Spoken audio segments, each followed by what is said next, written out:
Have you ever felt as though your life, once so familiar, so structured, suddenly no longer fits? As if the routines, roles, and relationships that once defined you have quietly unraveled, leaving behind an unsettling silence that no logic can explain? This experience, though often terrifying, is not a sign that something has gone wrong. In truth, it may be the first sacred signal that something much deeper is beginning to stir within you. Carl Jung, the great explorer of the human psyche, saw this disconnection not as dysfunction, but as a threshold, the soul's quiet whisper that it's time to awaken. What feels like falling apart is actually a falling inward, a gentle collapse of everything that was never truly you. This inner unraveling is not failure. It is initiation. It is the beginning of transformation. Jung believed that when the structures of our outer world begin to break down, when careers lose meaning, friendships grow distant, and the identity we've carefully curated starts to feel hollow, it is often the soul rising from the depths of the unconscious to reclaim its voice. The pain that accompanies this unraveling is not a punishment, but a message. It says, there's more to you than this. You are not breaking down, you are breaking open. The confusion, the ache, the sense of misalignment, these are birth pangs, not symptoms of defeat. Just as the caterpillar must dissolve into formlessness before becoming the butterfly, so too must your old self fall away to make space for the self that is waiting to emerge. In these moments, when the world no longer recognizes who you are becoming, and perhaps, more painfully, when you no longer recognize yourself, know that this is not the end of your story. It is the turning of a sacred page. The ego cries out for stability, but the soul longs for truth. And when those two forces collide, chaos is not the enemy, it's the beginning of clarity. You may feel like you're losing everything, but what you're really losing is the illusion that those things ever truly defined you. Your soul is calling you home, not to who you were, but to who you've always been beneath the roles, the masks, the expectations. So if you find yourself in a season of disconnection, don't rush to fix it. Don't force yourself back into what no longer resonates. Instead, pause. Listen. Honor the sacred silence that has entered your life. In that stillness, something real begins to emerge. This is not a crisis. It is an invitation. You are not lost. You are being guided gently, painfully, beautifully toward your deeper becoming. As Jung reminds us, the privilege of a lifetime is to become who you truly are. And sometimes, the journey to that truth begins with the quiet, unexplainable unraveling of everything false. Pain is often misunderstood. We're taught to avoid it, numb it, suppress it, or rush past it as quickly as possible. But what if pain isn't the enemy we believe it to be? What if it's the doorway, the very force that initiates our awakening? Carl Jung, a pioneer of modern psychology, understood pain not as a meaningless affliction, but as a sacred message from the soul. There is no coming to consciousness without pain, he wrote. And in that single sentence lies a truth so powerful, it can redefine how we see our suffering. Pain strips away illusion. It tears through the masks we wear and the stories we cling to. It exposes the raw, unfiltered truth of who we are and what we've denied. Though it feels like destruction, it is actually creation. The burning away of the false, so that something more real can emerge.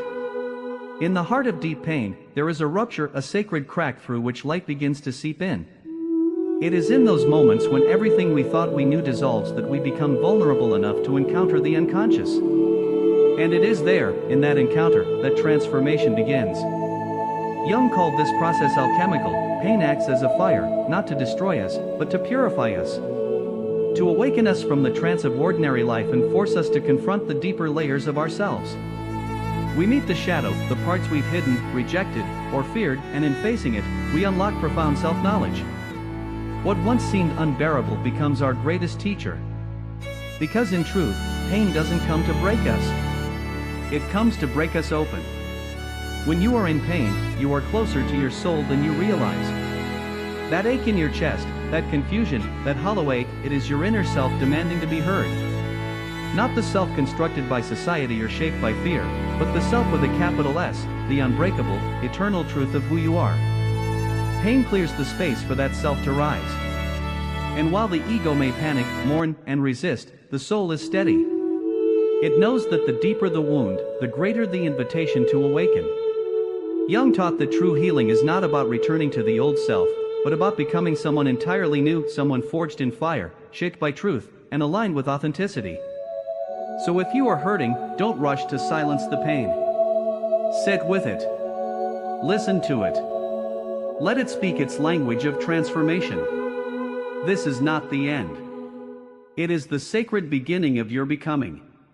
The suffering you endure today is not senseless. It is soul work. The pain is not punishment. It is passage. Trust it. Because beneath every wound lies a wisdom waiting to be uncovered. And in that discovery, you don't just heal. You evolve. There is a part of you that you rarely show the world. It holds your anger, your shame, your envy, your unmet desires, those emotions and instincts you were taught to hide or deny. Carl Jung called this the shadow, not because it is evil or wrong, but because it dwells in the unconscious, out of the light of awareness. And yet, this very shadow contains the key to your wholeness. Jung believed that what we reject or suppress does not disappear, it governs us silently, shaping our behavior, distorting our choices, and clouding our relationships. Until you make the unconscious conscious, he warned, it will direct your life, and you will call it fate. Shadow work, then, is not a luxury for the spiritually curious. It is the courageous act of reclaiming the parts of yourself you've exiled. It is the work of becoming whole. When you feel triggered, defensive, jealous, or irrationally afraid, it is often your shadow speaking, not as a threat, but as a plea for integration. The shadow holds not only your pain but your power. It guards your creativity, your truth, your vitality. To face it is to retrieve the buried treasures of your being.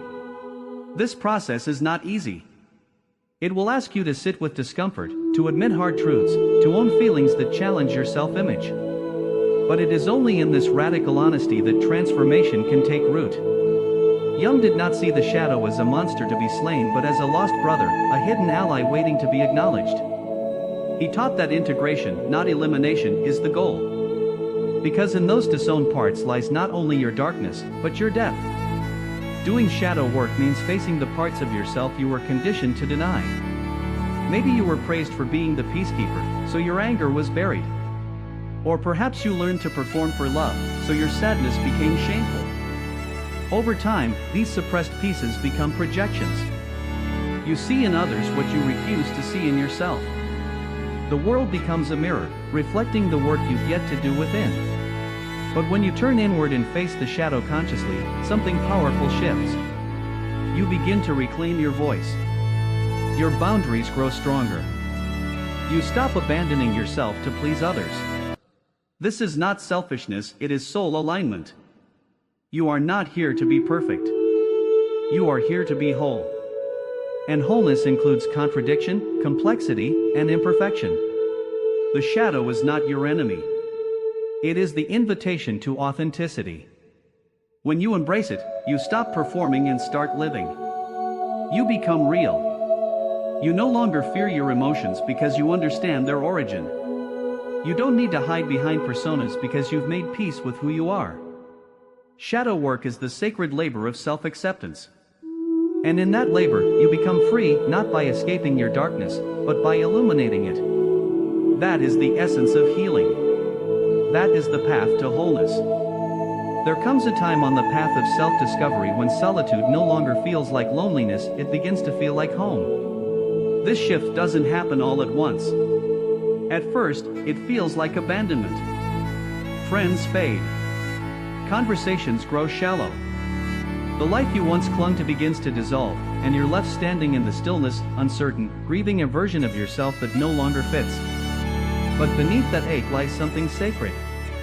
Carl Jung called this process individuation, the unfolding of the true self, and he understood that it cannot occur within the noise of the crowd. It demands a withdrawal, not out of arrogance or isolation, but because the soul begins to outgrow the environments, roles, and relationships that once defined it. You begin to crave authenticity over acceptance. You no longer want to perform, you want to be. This sacred solitude is not a punishment. It is preparation. It is where you begin to hear your own voice again. In this space of quiet, something ancient stirs. You begin to notice how often you shaped yourself to belong, how many times you silenced your truth to keep the peace, stayed small to be loved, agreed when your heart screamed no, and as the mask begins to fall away, you realize that much of what you called connection was actually self-abandonment. Now, the soul rises and asks for more. It no longer wishes to play the role of the fixer, the peacekeeper, or the one who makes others comfortable at their own expense. It longs to be seen in its raw, unfiltered wholeness. But that visibility cannot be granted by others, it must begin within. Jung taught that loneliness does not come from being alone, but from being unable to communicate the things that seem important. And so, you find yourself in retreat, not because you no longer love others, but because your inner world has become louder than the external noise. You walk alone, journal in silence, stare at the stars and feel something within you deepening. The conversations that once thrilled you now feel hollow. The gatherings that once energized you now leave you depleted. And it's not because you've grown cold, it's because you've grown real. This sacred solitude becomes a crucible. It is where old identities melt away, and the truth of who you are begins to crystallize. You stop chasing validation and start listening to resonance. You choose presence over performance. You no longer explain yourself, because you finally understand yourself. And even though it aches at times, even though the silence can feel sharp, you begin to realize that this space is where rebirth begins. Individuation is not a path for the faint of heart. It demands courage, clarity, and the willingness to stand alone. But in that standing, you return to the center of your being. You discover that wholeness was never out there, it was always waiting within. And from this place, you rise, not to be seen, but to see clearly. You are not lost. You are becoming.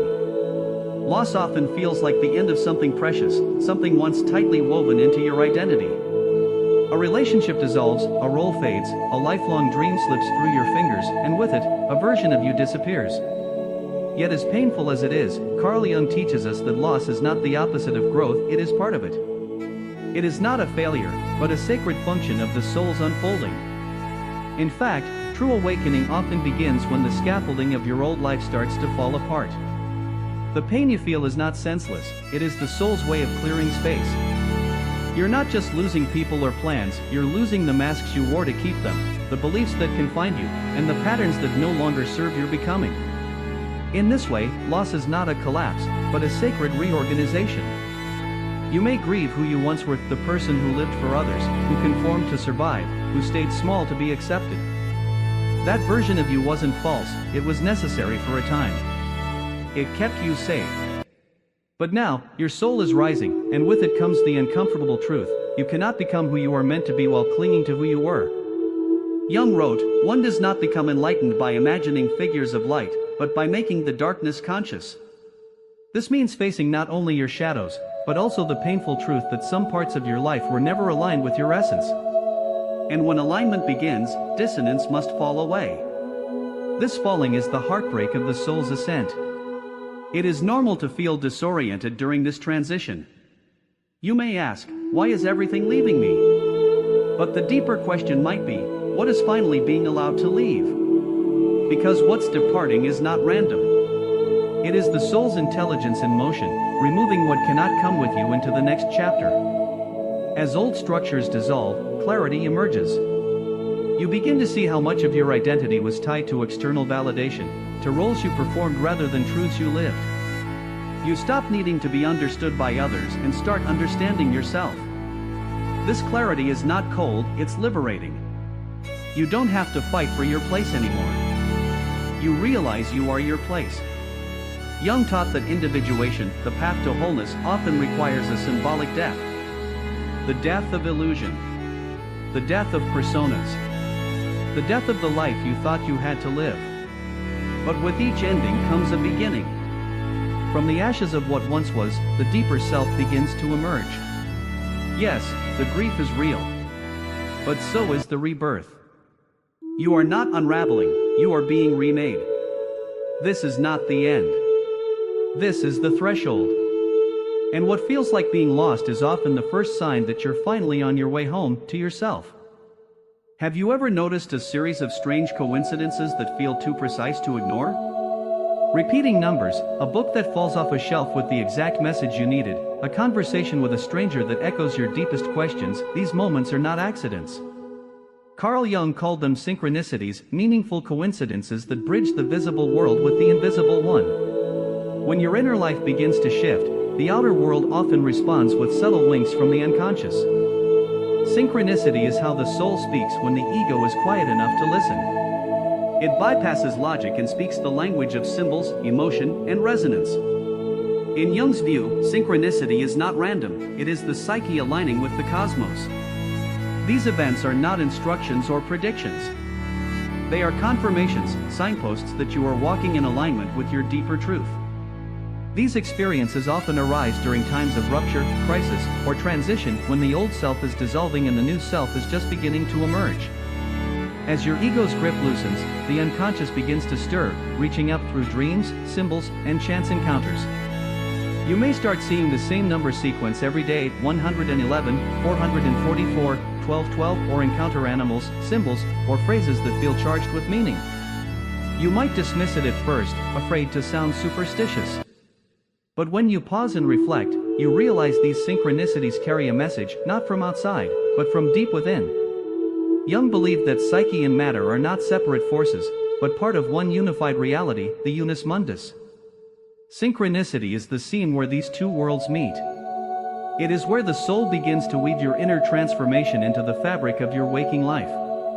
And the more you pay attention, the more fluent you become in this symbolic language. Dreams begin to mirror real-life decisions. Symbols recur in both sleep and waking hours. A butterfly appears after a deep moment of grief. An old friend calls just when you're thinking of making a pivotal choice. These are not coincidences meant to entertain, they are the unconscious validating your path, showing you that life is not a random string of events but a mirror of your inner becoming. Jung warned, however, that synchronicity should not be used impulsively. It's not about making every sign into a decision-making tool. It's about reading the deeper meaning. It's about reflection, not reaction.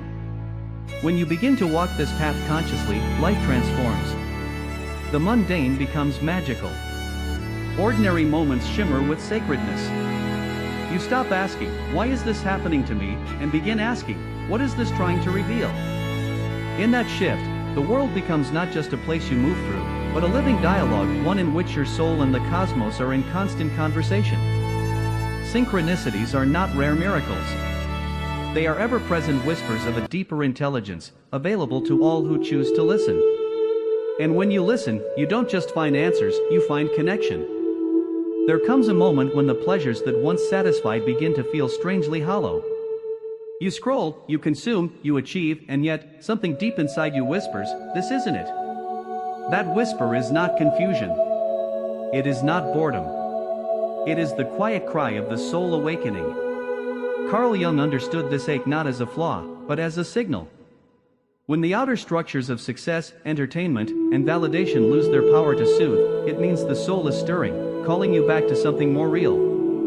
This hunger for meaning is not a crisis, it's an invitation. An invitation to return to depth, to truth, to essence. You're no longer content with surface-level conversations or artificial connection. You crave something raw, something sacred. This is the moment Jung described as the beginning of individuation, the sacred process of becoming who you truly are beneath the conditioning.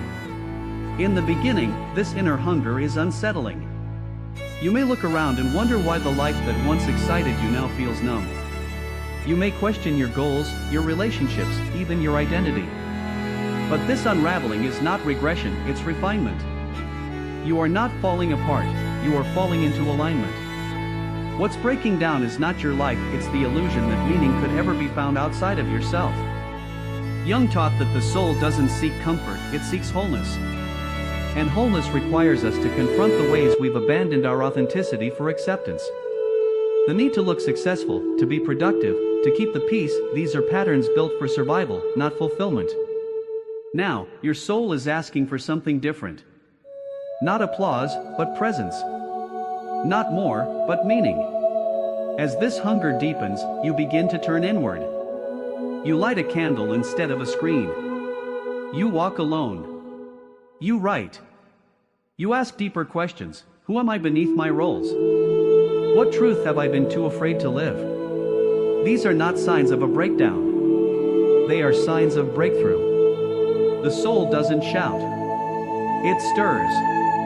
And when you finally listen, everything begins to change. You no longer tolerate shallow connection. You no longer chase empty goals. You begin to remember that the real you existed long before the world told you who to be. This awakening often feels lonely, because few people talk about it. But Jung reminded us that such loneliness is not exile, it is sacred preparation. As your inner world expands, the outer world may shrink. Old conversations fall away. People may say you've changed. And you have. Because you've stopped performing. You've started living. What you're searching for isn't out there, it's within. And once you taste the depth of meaning, nothing shallow will ever satisfy again. The soul's hunger is not a curse. It's your calling. You are not lost. You are finally ready to live deliberately, from the inside out. And that, Jung would say, is the beginning of becoming whole. Each night, as your body rests, your soul begins to speak. Not in sentences or logic, but in symbols, sensations, and stories that often defy waking understanding. Carl Jung called dreams the royal road to the unconscious, believing they are not random fragments of thought but sacred messages sent from the deepest parts of your psyche.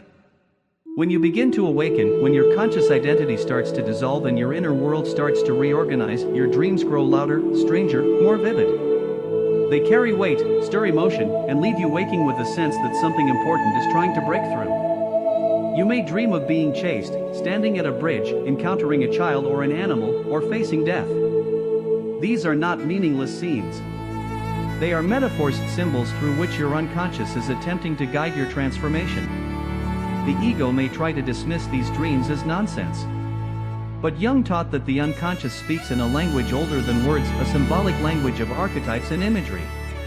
A snake might mean fear for one person and healing for another. A house may represent your inner self. A storm might mirror your emotional turbulence. Each symbol is unique to the dreamer, and its meaning cannot be imposed from the outside.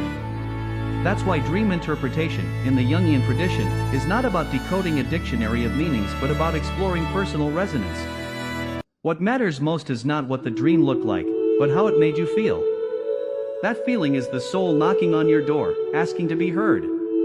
Recurring dreams, especially, are powerful signs that something within you remains unresolved. The soul doesn't give up, it repeats what has not yet been recognized. You might see the same place, feel the same fear, or encounter the same character again and again. This is not a mistake, it's a message. And even nightmares, as terrifying as they seem, are not punishments. They are shadow dreams, revealing the parts of yourself you've avoided, repressed, or feared. Jung taught that what we do not face in the waking world often returns in dreams, not to torment, but to integrate. Your fear is not the enemy, it is the threshold. Your dream is not a warning, it is an invitation. The more you pay attention to your dreams, write them down, reflect on them, sit with them, the more they begin to work on you. Even if you don't understand them fully, their symbolism begins to reshape how you see your waking life. You start to notice patterns, feel deeper clarity, make choices rooted not in logic, but in inner knowing. You realize your dreams are not random, they are deeply personal, profoundly sacred mirrors of your soul's journey. Jung believed that healing is possible when the conscious mind listens to the unconscious with reverence. Your dreams are your soul's voice in the night, guiding you home. So listen closely. There is wisdom waiting in the dark, and every dream is a lantern on the path toward your wholeness. Letting go is one of the most misunderstood acts on the spiritual path. To the ego, it feels like death, loss, abandonment, failure. But to the soul, letting go is often the first courageous step toward liberation. Carl Jung understood that true growth cannot happen without sacrifice. We cannot awaken to our deeper truth while still clinging to the roles, identities, and attachments that once defined us but now quietly suffocate us. There comes a moment when you can no longer pretend, no longer force yourself to stay in a job that deadens you, a relationship that diminishes you, or a version of yourself built only to survive. That breaking point is not a breakdown, it is a breakthrough. It is your soul reclaiming its voice. You may feel fear in that moment. deep, visceral fear. The kind that wraps around your chest and whispers, "What if you're making a mistake?" But Jung taught that fear is often the ego reacting to the unknown. The ego seeks control, familiarity, and validation. But the soul, quiet and steady, longs for truth. And the moment you choose truth over comfort, you step into what Jung called individuation, the sacred journey of becoming your whole, authentic self. And becoming yourself always involves letting go of what you're not. That is the cost of awakening and the essence of spiritual courage. This kind of surrender is not passive. It is not giving up. It is choosing to release what no longer resonates, even when the outcome is uncertain. It is trusting that your soul knows something your mind cannot yet comprehend. Letting go might look like ending a long-held friendship, walking away from a title that once gave you status, or saying no to a dream that no longer aligns with who you're becoming. Others might not understand. They may say you've changed. And you have. Because what once felt essential now feels heavy. What once gave you security now feels like a cage. And the courage to walk away is not weakness, it is alignment. Jung believed that the psyche has an innate drive toward wholeness. And anything that obstructs that path, no matter how familiar, must eventually fall away. The grief you feel is real, but it is sacred grief. You are not just mourning what you've lost. You are mourning the version of yourself that once needed it. This is not a regression, it is a rite of passage. Letting go clears space. It makes room for what is true, what is alive, what is next. It is a declaration that you are no longer living by obligation, but by authenticity. And so, if you find yourself at the edge of something uncertain, standing between who you were and who you're becoming, remember this: letting go is not the end. It is the beginning of alignment. You are not falling into emptiness, you are falling into truth. And in that truth, the soul does not collapse. It rises. There comes a quiet moment in the soul's journey when something profound begins to stir beneath the surface, a presence that is not loud, not demanding, but steady and unmistakably real. This is not your ego. It is not the voice that seeks approval, fears rejection, or clings to titles. This is the self, the truest, most unshakable essence of who you are. Carl Jung spoke of the self with a capital S as the unifying center of the psyche, the part of you that remains when every mask falls away. And when the self begins to emerge, it does not come with fanfare. It comes with clarity. The roles you once played to feel accepted, fixer, achiever, peacekeeper, begin to feel like costumes. Necessary once, but now too tight to wear. You begin to sense that real power lies not in performance, but in presence. As this shift unfolds, something in you softens. You no longer feel the same urgency to explain yourself. You stop chasing validation, because your worth is no longer negotiable. It's not pride, it's peace. Decisions are no longer made to please others, but to align with your truth. You begin to ask, is this real for me, rather than, will they approve? The self does not seek attention, it radiates quiet certainty. It does not fear being unseen, because it knows it cannot be lost. It simply is. Jung believed that the emergence of the self marks a return not to something new, but to something ancient within us that has always been waiting for us to remember. This inner alignment brings both relief and challenge. As the self rises, the ego resists. It mourns the loss of old identities, fears irrelevance, and fights for control. You may feel a strange grief for the life you built to be accepted. But in truth, what's falling away was never truly you, it was the version of you shaped by survival, by society, by fear. What replaces it is not a better mask, but a deeper presence. A stillness. A knowing. You no longer measure your value by comparison. You stop performing for applause. You begin to live from the inside out. And with this inner awakening comes a profound shift in how you relate to the world. You begin to see beyond appearances. You listen more deeply. You pause before reacting. You understand that everything around you, every conflict, every trigger, every coincidence is a mirror for your own evolution. This isn't superiority. It's responsibility. Living from the self means living in integrity with what is most real. And that authenticity cannot be faked. it is felt. Carl Jung wrote, "The privilege of a lifetime is to become who you truly are." And that becoming does not demand that you be perfect. It asks that you be present. That you surrender what is false and allow what is true to rise. The self does not compete. It does not conform. It remembers. And in remembering, it brings you home, not to who the world told you to be, but to who you've always been. There is a moment, subtly yet life-altering, when you stop striving to be understood by the world and begin listening to the quiet pull of your own soul. This shift doesn't happen all at once. It builds slowly, through disillusionment, silence, and an inner ache that no achievement can silence. What once felt fulfilling begins to lose its meaning. The applause fades. The roles that won you approval now feel like burdens. And as you peel back those layers, you begin to sense that true alignment doesn't come from the outside in, it comes from the inside out. Carl Jung spoke of this transition as the movement from ego to self, a sacred passage from performance to presence. It's the moment you stop chasing validation and start following resonance. No longer asking, will this make them like me, but instead, is this real for me? Living from the soul is not a rejection of the world. It is a reorientation toward truth. The ego seeks to control outcomes, to predict, to please, to win. But the soul is not interested in control, it seeks connection, depth, and meaning. It does not compete, compare, or conform. It waits patiently for you to return to it, to remember. And when you do, life begins to feel different. Not always easier, but more honest. Conversations shift. Relationships deepen or fall away.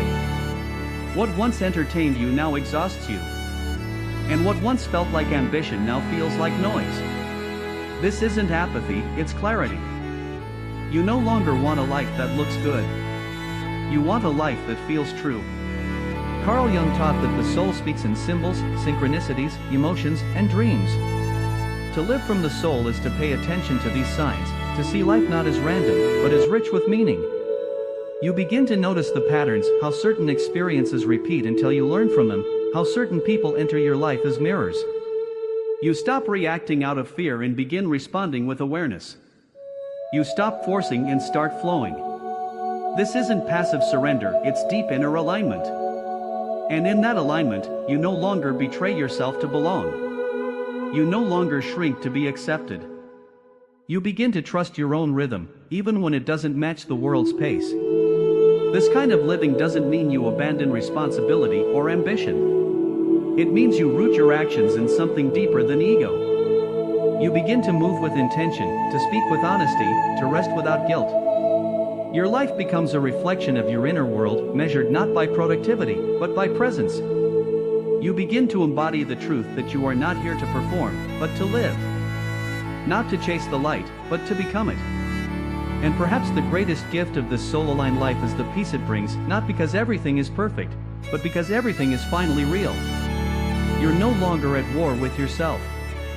You are no longer divided. You're walking the path of wholeness.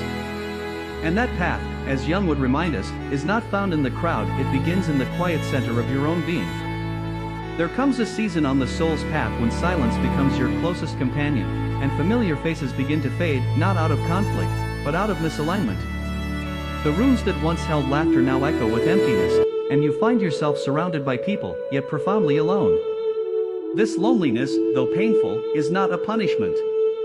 It is a sacred space, a necessary withdrawal where the soul prepares you for something deeper, your own wholeness. Carl Jung understood this phase not as failure, but as transformation. As the soul awakens, it no longer vibrates at the same frequency as the roles, relationships, and environments that were built around the false self. The masks begin to slip. The performances lose their power. And what's left is you, raw, quiet, real. Jung taught that individuation, the journey of becoming your true self, often begins with a period of detachment. Not because you no longer love others, but because you are no longer willing to betray yourself to keep them. You stop laughing at jokes that offend your spirit. You retreat from conversations that once entertained but now exhaust you. This solitude is not isolation, it's integration.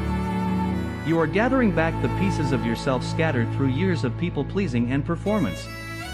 The loneliness you feel is not the absence of connection, but the presence of authenticity. In that space, your real voice begins to return. You journal. You walk. You sit in silence. And slowly, you realize, the soul does not shout. It whispers. This is the silence Jung revered, not the silence of emptiness, but the silence of becoming. It is where the self begins to rise, the part of you untouched by ego, roles, or projections. As you lose your need to be seen, you start to see yourself more clearly. You no longer seek to be understood by others because you are beginning to understand yourself. And in that quiet knowing, there is power, not the power of dominance, but the power of presence. The power of not needing to explain, not needing to chase, not needing to perform. Jung believed that the path to wholeness requires detachment from the collective norms that once shaped our identities. This includes friendships built on projection, roles rooted in codependency, and dynamics that demand self-abandonment. When these fall away, you are not losing, you are clearing space. You are shedding what cannot follow you into your becoming. And yes, it hurts. Sacred loneliness always does. But in that hurt, something ancient stirs. You begin to feel the pulse of your soul beneath the noise. You begin to realize that you were never truly alone, only surrounded by people who couldn't meet your depth. So honor this quiet season. Trust the solitude. It is not a detour, it is the path. You are not being exiled. You are being refined. And when the soul finishes its silent work, you will emerge not just connected, but whole. Because true belonging begins within, and from that rooted place, all real connection flows.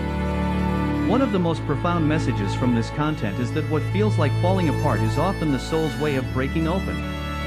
Carl Jung teaches us that suffering, solitude, and the unraveling of our former lives are not signs of failure but invitations to transformation. When relationships fade, when routines feel meaningless, or when familiar spaces no longer bring comfort, it's easy to assume we're broken. But in truth, these are signs that we're awakening. The pain is not punishment, it's purification. It strips away what no longer serves so that something more authentic can emerge. Shadow work, solitude, and synchronicities all become part of a sacred journey inward. As Americans, we often equate progress with external achievement, but this message reminds us that true success begins within, with presence, alignment, and becoming who we truly are. In moments of uncertainty or loneliness, instead of resisting, we can pause and ask, what is this trying to reveal? That shift, from fear to curiosity, from performance to presence, can transform not just how we live, but who we become. This isn't about fixing ourselves. It's about remembering who we were before the world told us who to be. And that remembering is the real work.